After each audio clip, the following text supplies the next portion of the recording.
Good afternoon, Switch players. I'm Nathan from Switch Player magazine, and today I'm joined by a very special guest.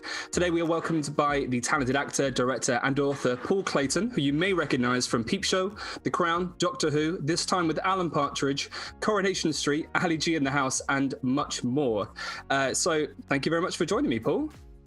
Nathan, it's great to see you. Hello. I just want to start by thanking you for your time and your interest in Nintendo Switch and our magazine. Could you tell our readers who may not be so versed a little bit about yourself? Well, I think in that wonderful introduction, you probably told everybody what's kept me off the streets for the last 40-something years. And I set out as an actor, and I suppose I am a writer. I have had a column in The Stage for 10 years, and I've written 4 books. I'm just finishing the second of my novels at the moment. But I suppose one thing I've always loved, right from being a boy on wet afternoons in Yorkshire, has been games. And in those days, it was plastic pieces and paper money around the board. And then as things have progressed into the world of computers and then gaming consoles, whole universes have been presented where you can go and play. And that's what I love about it, I suppose. Yeah, oh, wonderful. So when do you think was the first time you were introduced to Nintendo? I'm trying to think. Game Boy's Nintendo, isn't it? It is indeed, yeah. I think I was quite late coming to Game Boy, but of course they were perfect for having on a film or a television set for something to do while you're waiting around, because you try and read a book and then you get disturbed and you can't let your mind go. So I did have a Game Boy, but I think our first proper Nintendo, for some reason, we were PlayStation to begin with. And I remember buying that in a wet seaside town when we were having a week's holiday, and it never stopped raining. So we just went into Woolworths and bought a PlayStation. But then we were told that the best one to get was the Wii. So we bought the Wii. It introduced us to a lot of things. It broke a lot of things within the flat when we were having Wii sports competitions on Sunday afternoons and doing tennis and ten-pin bowling. And, that doesn't exactly agree with glass lamp standards and things. And it was Wii that introduced us to Mario Kart, which I think probably is my fave. I think at the time in the late 2000s, everyone and their auntie had a Wii. I remember I had family members who'd never played video games were suddenly asking me, like, well, where can I get one when they were sold out everywhere? So it's such a phenomenon, and it's lovely to think that so many people actually picked one up at the time and still have fond memories of Wii Sports. Do you have a favourite Nintendo game from kind of before the Nintendo Switch era, and do you have a modern one that you go to? I like any game that makes me want to do better all the time. I'm not really into sort of, the role play and the story games.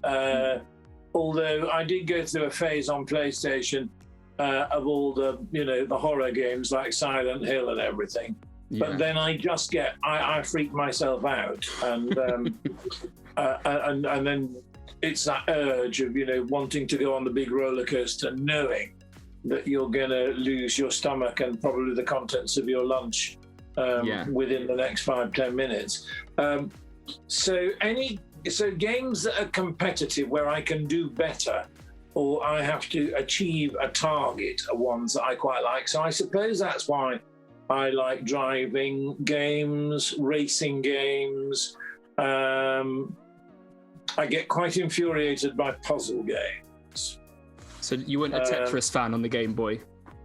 I did used to play it, yeah. Yeah, I mean, you are talking to somebody who's old enough who used to get very thrilled way back in the 1980s that the common room at a university which had a theatre that I was working at had a Space Invaders machine. And we used to go to a bar on a Sunday night to stand in front of a Space Invaders machine, watch little electronic droplets fall from the sky and try and stop them, and spend hours doing it. And the thought that then you've been through the genesis of you could only do that on huge machines the size of jukeboxes, to being able to do it first of all in your own home and then in your hand and take it on a train with you. To me, it's brilliant, but it's good that it's come at a stage in my life where I'm good about rationing it, because if that had happened to me when I was a kid, I would be dreadful, never off it. But do you have a modern game then that you think's take up the most time for you and your partner? Well, we have been Mario Karting, and we have been snowboarding. We never found a successor to SSX Tricky. We did download something that was phenomenally cheap, Snowboarding the Next Phase. It's brilliant. It's the best $1.99 we spent, and we've been all through it, and we've got all the medals, and we've done all the things. So now that we've done a few trying to beat people online and get ourselves up the leaderboard, I think we were 38th at the last time we looked. I think that's rather because so few people play it, rather than we're any good at it. But Mario Kart, I suppose, is the reason I bought it. I bought a Switch 2 years ago as a surprise for my partner. We have a second home in Birmingham because of his work, and for the 2 nights a week that he's there, I just thought it'd be great for him to have something. And then, of course, we found ourselves in London, and the Switch was in Birmingham.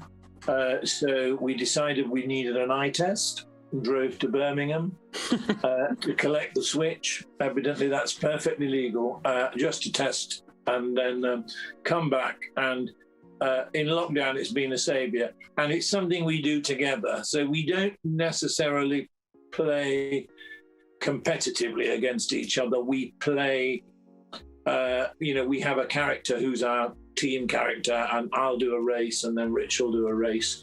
Yeah. And we'll insult each other's progress or ability, but we are both working to the same end, which is quite nice, really. Yeah, I think it's such a communal thing that obviously came from the arcades and sharing it with your mates, and now mainly because of Nintendo and how much they work to have these games where you can sit together and play them on the sofa. They're kind of the only approximation of that community side of it, I think, for so many people. Obviously, you're a director as well as an actor. You may have seen one of the many video game movies that have gone about over the years of varying quality.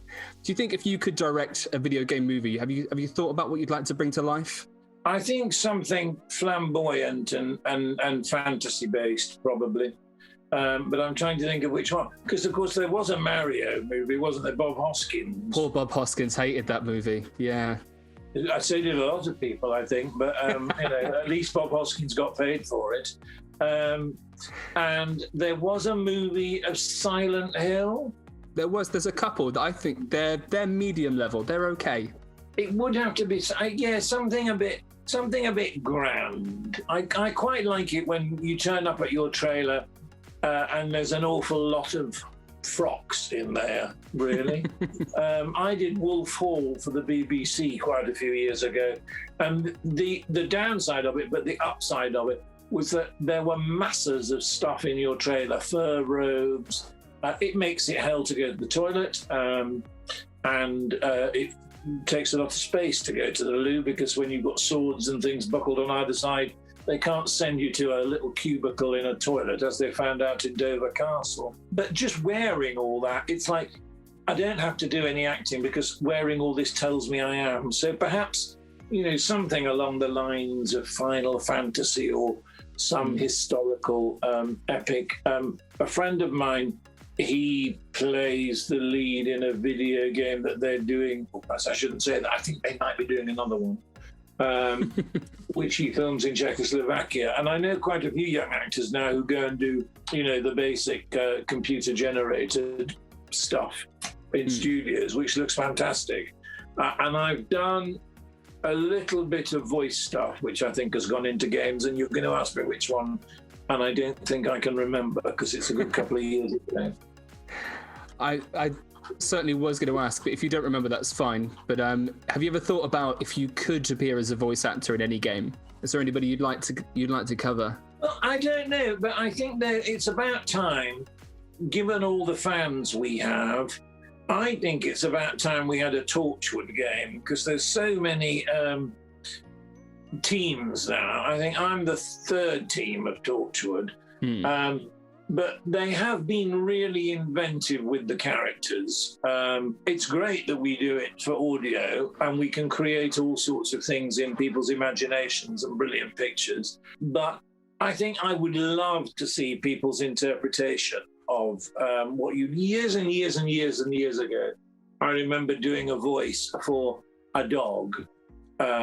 You just had a little spaniel appear behind you, and it's so cute. But they just said, give us the voice. And so I went along with Helen Lederer, and we did an afternoon of just me voicing a dog for Helen and all that. And when I went back a couple of months later, or they sent it or whatever, there was the most gorgeous old English sheepdog who was doing these songs with her. And so letting an artist take what they hear from your voice, I think is much better for me, rather than somebody shows you a picture and you try and think what the voice is that fits that. Somebody hears in your head, here's how you sound like, and they have a visual in their head from what you sound like. And it's a joy to see it. And I think in the Doctor Who animation, The Infinite Quest, I am a slug who is an arms dealer. And Lisa Tarbuck is the queen of the slugs. And I'm not sure that when we recorded it, we knew we were going to be slugs, but we knew our names. And then when you see the cartoon, it's brilliant. It's fantastic. So that, I think I'd like somebody to just say, here's the lines, and come back to me with something. Well, I think one of the things that Torchwood would do really well is the kind of the visual novel side of things. Like, I don't know if you've ever seen something like, there's a series of games about The Walking Dead and a couple of other series where it's kind of a visual novel and you make these choices and they impact the narrative. I think something like Torchwood would be brilliant for that. I remember doing those. There was way back in the 1980s when people had Amstrads, and they were the very cutting edge. And in the stage management office at the Royal Shakespeare Theatre, there was a computer and it had a text-based game on. And those of us who were carrying spears or running on and off saying, yes, my lord, and all that stuff, used to run into the stage management office, and there'd be a little group of 5 or 6 going, tell the dwarf to pick up the goblet, tell the dwarf to pick up the goblet. And then we'd be running back on stage into Shakespeare going, yes, my lord, the queen approaches. But the excitement generated by the words and the pictures was fabulous. Yeah, I've got fond memories of the old Sierra games and the old Monkey Island games, and yeah, those stories stick in my mind more than a lot of the clunky graphics of the PlayStation, because the narrative was just wonderful. But so over the years, do you have kind of a favorite video gaming moment or memory that you've maybe shared with someone? I think it just is that first moment of the wonder of what they did. I went to a party. It was a dreadful party, and it was a party where, to have a really good party, you have to throw work into it as the host. And I think what they'd done was put a 6-pack on a table in the kitchen and assumed everybody would have a fabulous evening. And then they were sat around playing games on a screen, which I hadn't seen. And they got these controllers. I think it was a PlayStation. And I was just sort of fascinated by it. And that was shortly before we went on holiday. I'd been filming, and then I finished filming, and we just went, and we went to Lyme Regis, of all places, and a holiday flat. It was all pre-internet and done really quickly.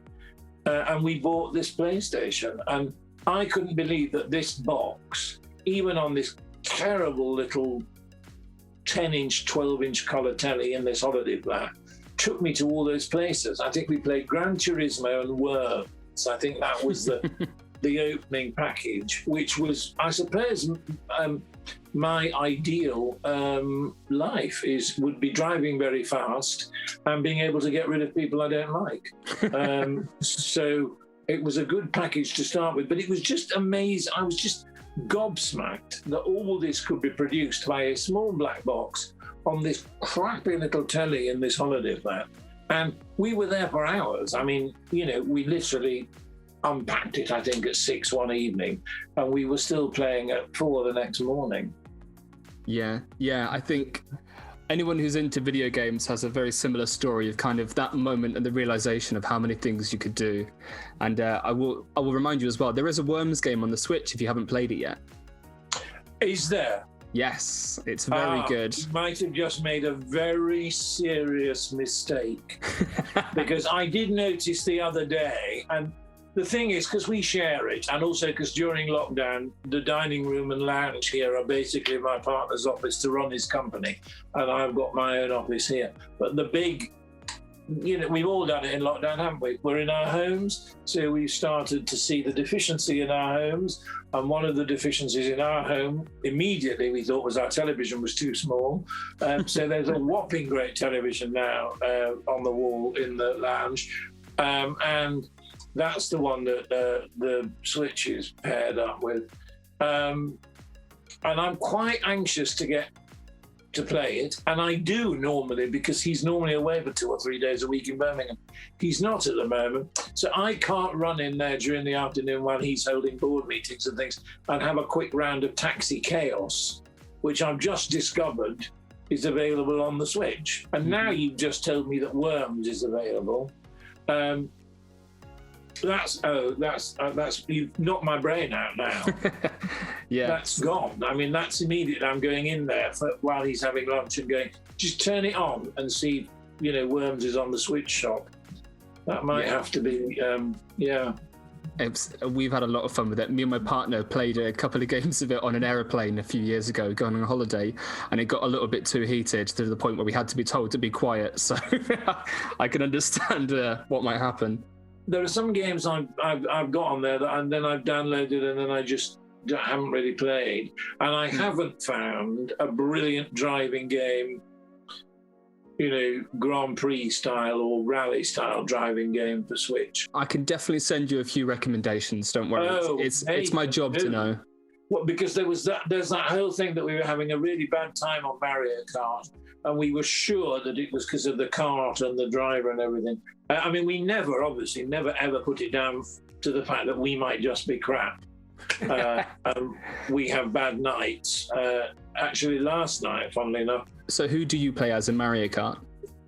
At the moment, we are playing Wario, and we are driving a little motor. But we have a big debate between motorbikes and karts.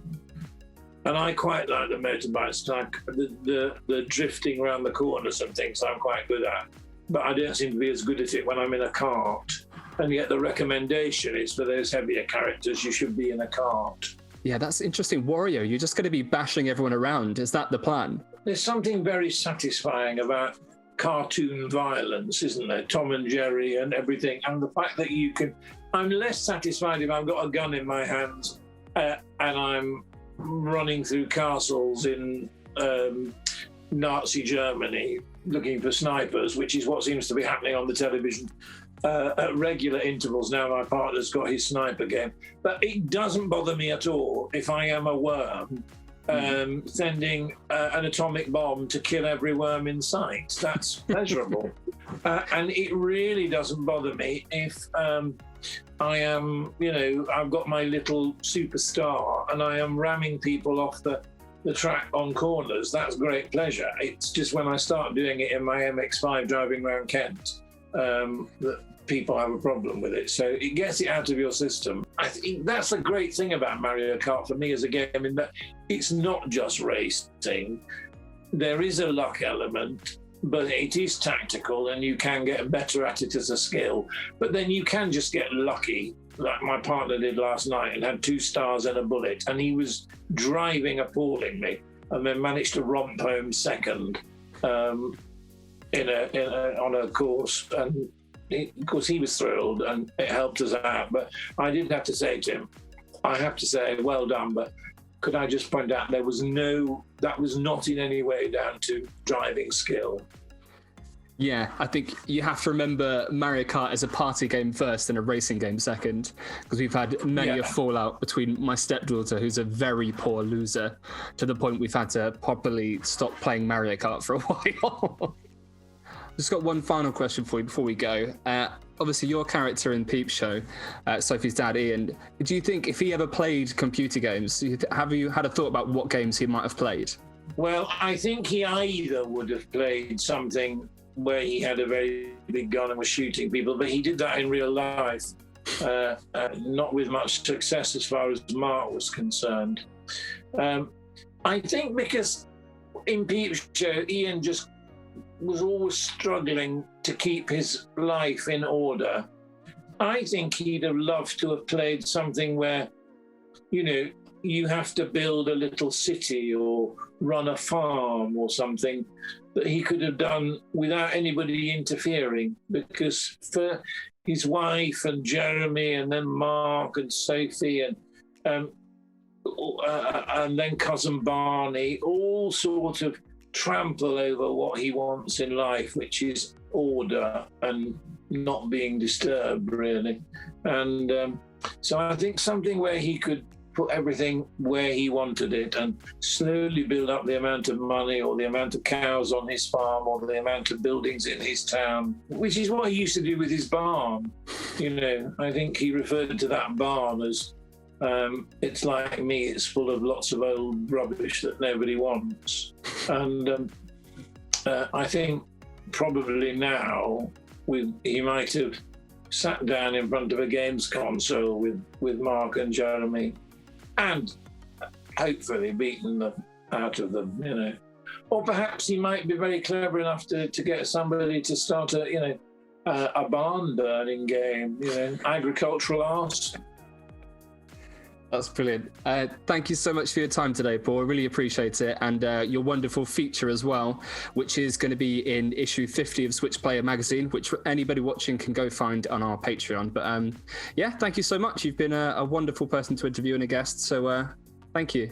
Thank you, Nathan. It's lovely to chat to you.